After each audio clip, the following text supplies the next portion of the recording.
Over the years, the global war on terrorism has proved a successful rallying call for US and UK-led military campaigns across the globe. However, as RT's Polly Boyko reports, the greater cause sometimes goes hand in hand with brutal tactics. Somali-born Mahdi Xaashi had grown up in the UK from the age of 5. He was a British citizen until this summer, when the 23-year-old went missing and his family found out that the Home Office had stripped him of his passport for allegedly being involved in Islamic extremism. His parents are distraught. They say that Mahdi is an innocent victim of a British intelligence plot, all because he refused to work for MI5. All I can say is that Mahdi is a Muslim in belief, and he's a practicing Muslim. But being a practicing Muslim is not being an Islamist.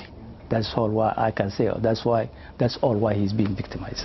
This is the quiet North London community centre where Mahdi Xaashi worked back in 2009. It was then that he and 4 of his Muslim colleagues say that they were approached and harassed separately by security agents. It's claimed that MI5 threatened to label them Islamic extremists if they refused to become informants for British intelligence. Campaigners raising awareness for Mahdi's plight said that the constant threats made by British intelligence made life so unbearable that he left the UK.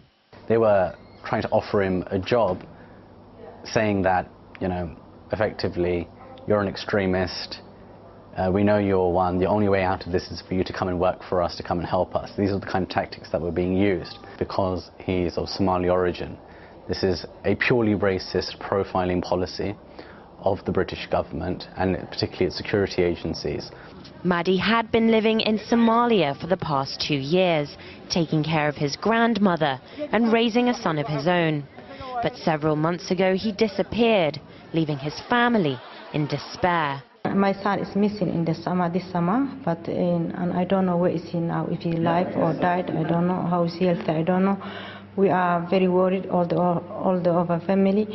The only information the Xaashi family have now comes from a man who contacted them to say that he'd been in prison with Mahdi in Djibouti. He told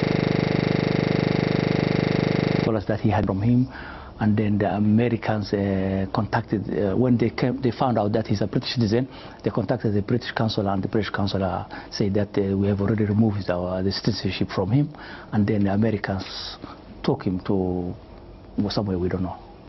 They don't know, but they fear he's being held at Camp Lemonia in Djibouti, a notorious US anti-terrorist base, where he may be the victim of an American rendition program in which suspects are unlawfully taken to third-party states to be illegally detained and tortured. The Xaashi family want answers to simple questions, like what the allegations are against Mahdi, where he is located, and whether he's even alive. But when it comes to matters of intelligence, they're faced with a wall of silence. Lawyers acting on behalf of the Xaashi family have received just this response from the government. It has been the policy of successive governments neither to confirm or deny speculation, allegations or assertions in respect of intelligence matters. This policy is maintained, and accordingly the Secretary of State can neither confirm nor deny the allegations made on behalf of your client. And Mahdi's case is a classic case of where profiling and kind of almost ludicrous policies within this war on terror have resulted in an innocent individual, a helpless young man, effectively having their life ruined.